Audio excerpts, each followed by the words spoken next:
ہمارے ہاں عام یہ تصور ہے کہ صرف جانور اس کو خرید کر اس کے گلے پہ چھری چلائیں، ذبح کریں، یہ ابراہیم علیہ السلام کی سنت پوری ہوگی۔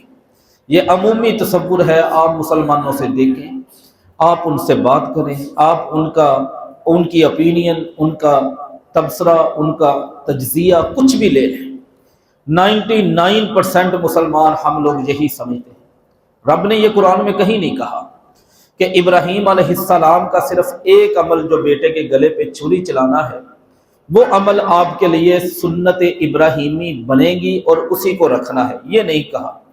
بلکہ ہمارے لیے جو اللہ تعالیٰ نے ابراہیم علیہ السلام کو رکھا، قد کانت لکم اسوۃ حسنۃ فی ابراہیم، ان کی پوری زندگی ہمارے سامنے رکھی۔ بڑی چیزیں ہیں جو اللہ تعالیٰ نے ابراہیم علیہ السلام کو عطا کی۔ صحیح بخاری میں حدیث ہے، سنن نبی داؤد میں تفصیل سے حدیث، ایک صحابیہ، وہ ابن فاکہہ اس کو کہا جاتا ہے، وہ ملنے کے لیے سیدہ عائشہ رضی اللہ تعالیٰ عنہ کے پاس گئی۔ کہتی ہیں کہ جب میں وہاں پہ گئی، رأیت رمحا موضوعا، ایک بڑی ڈانگ میں نے دیکھی کونے میں رکھی ہوئی۔ میں نے پوچھا، ماں جی اس ڈانگ کے ساتھ، سوٹے کے ساتھ آپ کیا کرتی ہیں؟ وہ کہنے لگی کہ میں چھپ کلیاں، کرلیاں جن کو کہتی ہیں، ان کو میں مار دیتی ہوں اس سوٹی کے ساتھ، اس ڈانگ کے ساتھ، اس لکڑی سٹک کے ساتھ۔ میں نے کہا کہ ان کو مارنے کی ضرورت کیوں؟ سیدہ عائشہ رضی اللہ تعالیٰ عنہ نے فرمایا کہ نبی صلی اللہ علیہ وسلم کا فرمان ہے، اقتلوا الوزغ، یہ حدیث صحیح بخاری میں بھی ہے، چھپکلیوں کو قتل کر دو، انہ کان ینفخ علی ابراہیم، اس لیے کہ جب ابراہیم علیہ السلام کو آگ میں ڈالا گیا، اس وقت یہ آگ کو بھڑکانے کے لیے اس کو پھونکے مار رہی تھی۔ یہ ابراہیم علیہ السلام کی شان دیکھیے، اس کی پھونک سے آگ کو کوئی فرق نہیں پڑنا تھا، لیکن رب کی ناراضگی دیکھیے اس جانور کے لیے کہ اس کو مارنے پر اللہ تعالیٰ نے ہمیں نیکیاں عطا کرنا اور پیغمبر کی زبان سے قانون بنوا دیے۔ میں اور آپ نماز پڑھتے ہیں، ہماری نماز اس وقت تک نماز نہیں ہے جب تک ہم اپنی نماز میں ابراہیم علیہ السلام کا نام نہیں ذکر کر لیتے۔ اللہم صلی علی محمد وعلی آل محمد کما صلیت علی ابراہیم وعلی آل ابراہیم۔ نماز آخری پیغمبر کی جو 7ویں آسمان پہ فرض ہوئی، لیکن پڑھنے کے طریقے کے اندر ابراہیم علیہ السلام کو سلام بھی پیش کیا گیا اور ان کی رحمتوں کا ذکر بھی کیا گیا، ان کو ملنے والی برکتوں کا بھی ذکر کیا گیا۔ ہمارے یہ الگ اختلاف ہے کہ پہلے تشہد میں درود پڑھنا ہے کہ نہیں۔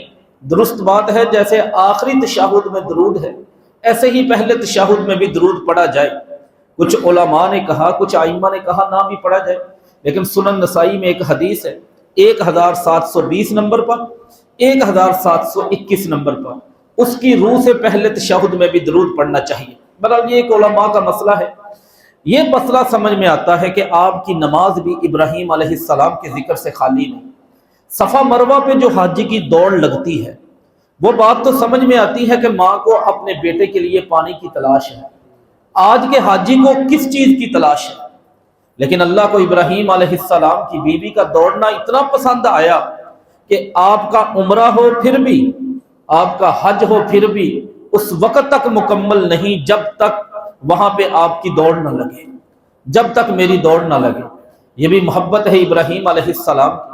دنیا میں کروڑوں نہیں، اربوں خربوں بلڈنگیں بنی، مہنگی بنی، خوبصورت بنی، لیکن جو بلڈنگ ابراہیم علیہ السلام کے ہاتھوں سے بنی، جس کو ہم کعبۃ اللہ کہتے ہیں، اس جیسی محبت بھی دنیا کی کسی عمارت کو نہیں ملی، اس جیسا وقار اور احترام بھی اللہ تعالیٰ نے کسی عمارت کو نہیں دیا۔ دجال دنیا کی ہر چیز پہ اثر کرے گا۔ صحیح مسلم کی حدیث ہے 2937 نمبر پر، ایک عمارت ہے جس کے وہ قریب نہیں آ سکے گا، مدینہ میں داخل نہیں ہو سکے گا اور کعبۃ اللہ کے قریب نہیں جا سکے گا۔ فرشتوں کی ڈیوٹی لگ جائے گی، مار مار کے جوتے اس کو وہیں سے بھگا دیں گے۔ کس وجہ سے؟ کہ ابراہیم علیہ السلام نے دعا کی، وَإِذْ قَالَ إِبْرَاهِيمُ رَبِّ اجْعَلْ هَذَا الْبَلَدَ آمِنًا، یا اللہ اس شہر کو امن والا بنا دے، ایسا امن جب ساری دنیا کا امن تباہ ہو جائے گا اس وقت بھی وہاں پہ امن باقی رہے گا۔ خیر بڑی مثالیں اس پہ موجود ہیں۔ ہم سمجھتے ہیں کہ ابراہیم علیہ السلام کی زندگی ہے کیا جس کا ہمیں پابند کیا ہے۔ یہ چند چیزیں جو میں نے ذکر کی، یہ اس لیے ذکر کی کہ اس موضوع کی اہمیت ہمارے سامنے واضح ہو جائے۔ ہمیں سمجھ میں آنا شروع ہو جائے کہ یہ کتنی اہمیت کا حامل ہے۔ نبی کریم صلی اللہ علیہ وآلہ وسلم نے، روایت تو کمزور ہے، بعض لوگوں نے پوچھا ما ہی الاضاحی، یہ قربانیاں کیوں کرتے ہیں؟ فرمایا سنت ابیکم ابراہیم، یہ ابراہیم علیہ السلام تمہارے ہمارے بزرگ، یہ ان کی سنت، ان کا طریقہ ہے، لیکن آپ کی پوری زندگی ہمارے لیے۔ ہمارے ہاں کیا تصور، میں نے عرض کیا، صرف جانور کے گلے پہ چھری چلانا، شاید اس میں ہمیں معذرت کے ساتھ کھانے کے لیے گوشت مل جاتا ہے، ہم مولویوں کو اس کی کھالیں مل جاتی ہیں، سارا زور ہمارا اسی پہ ہے۔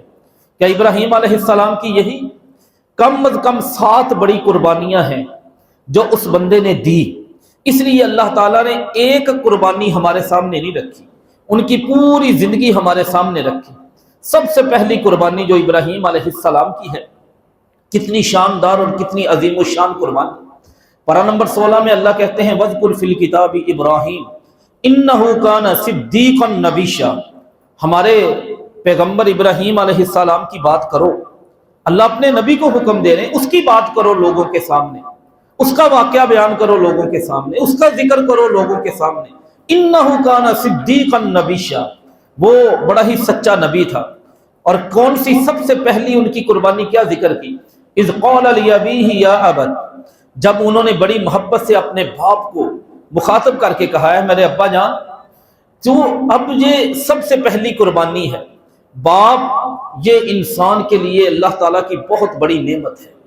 دنیا کے اندر کبھی کوئی نہیں چاہتا کہ میرا بھائی مجھ سے آگے بڑھے، میرا بھانجا مجھ سے آگے بڑھے، میرا بھتیجا مجھ سے آگے بڑھے، کوئی میرا دوست میرے ہوتے ہوئے مجھ سے آگے نکل جائے۔ کوئی دنیا میں اتنا سینہ کھلا نہیں ہے، اتنا دل گردہ مضبوط نہیں ہے، صرف یا باپ کا ہوتا ہے یا استاد کا ہوتا ہے۔ یہ دونوں چاہتے ہیں، استاد چاہتا ہے میرا شاگرد مجھ سے قابل ہو جائے، باپ چاہتا ہے جس لیول پر میں نہیں پہنچا میرے بچے اس لیول پہ چلے جائیں۔ یہ باپ کی ایک بہت بڑی قربانی ہوتی ہے۔